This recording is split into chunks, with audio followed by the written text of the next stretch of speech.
श्रीमद् भगवद गीता प्रथम अध्याय श्लोक 1। धृतराष्ट्र उवाच धर्मक्षेत्रे कुरुक्षेत्रे संवेता युयुत्सवा मामकाः पांडवाश्लेव किम कुर्वत संजय। भावार्थ। धृतराष्ट्र बोले, हे संजय, धर्मभूमि कुरुक्षेत्र में एकत्रित युद्ध की इच्छा वाले मेरे और पांडु के पुत्रों ने क्या किया। श्लोक 2। संजय उवाच दृष्ट्वा तु पांडवानीकं व्यूढं दुर्योधनस्तदा आचार्यमुपसंगम्य राजा वचन ब्रवीत। भावार्थ। उस समय राजा दुर्योधन ने व्यूह रचना युक्त पांडवों की सेना को देखकर और द्रोणाचार्य के पास जाकर यह वचन कहा। श्लोक 3।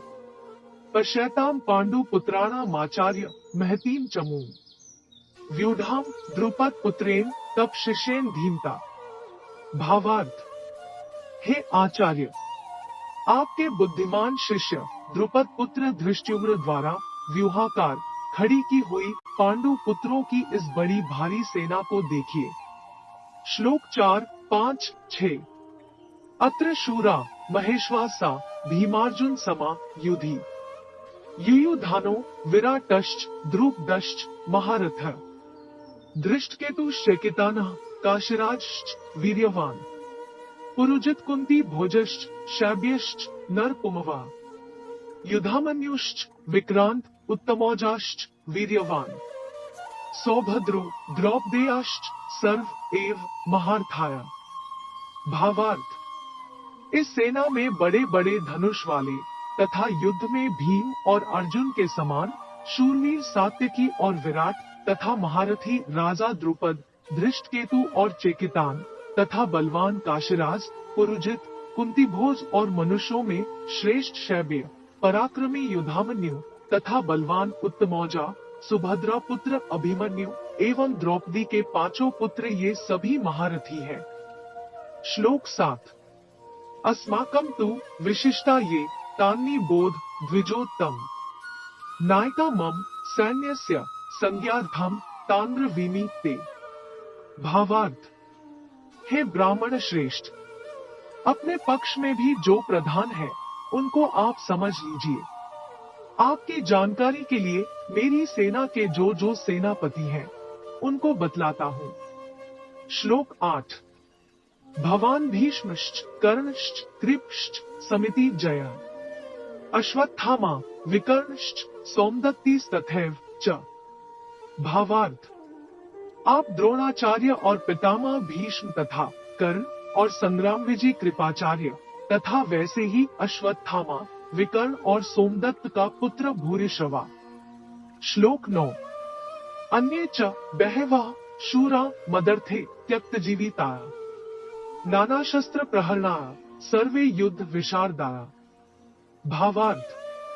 और भी मेरे लिए जीवन की आशा त्याग देने वाले बहुत से शूरवीर अनेक प्रकार के शस्त्रास्त्रों से सुसज्जित और सबके सब युद्ध में चतुर हैं।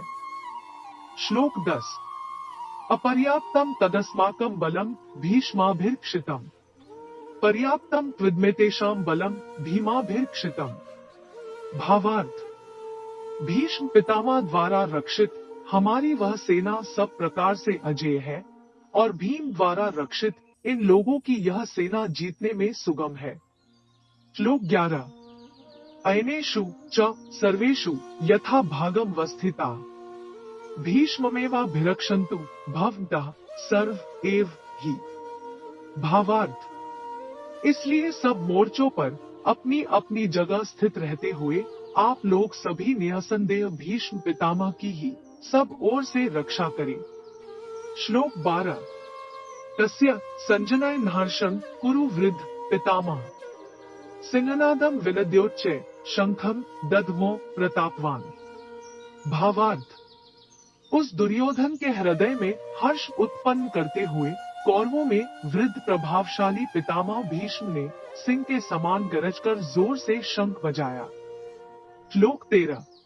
तत् शंखाश्च भैर्यश्च पणवान कगोमुखा सहसैवाभ्यहन्यन् स शब्दस्तुमुलो भवत्। भावार्थ।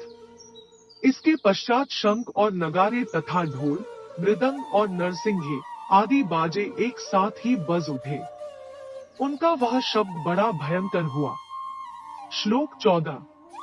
तत् श्वेतैर्हयैर्युक्ते महति स्यन्दने स्थितो माधव पांडवश्चैव दिव्यो शंखो प्रदध्मतु। भावार्थ। इसके बाद सफेद घोड़ों से युक्त उत्तम रथ में बैठे हुए श्री कृष्ण और अर्जुन ने भी अलौकिक दिव्य शंख बजाए। श्लोक 15। पांचजन्यम हृषिकेशो देवदत्तम धनंजय पौंड्रम दध्मो महाशंखम भीमकर्मा वृकोद्र। भावार्थ।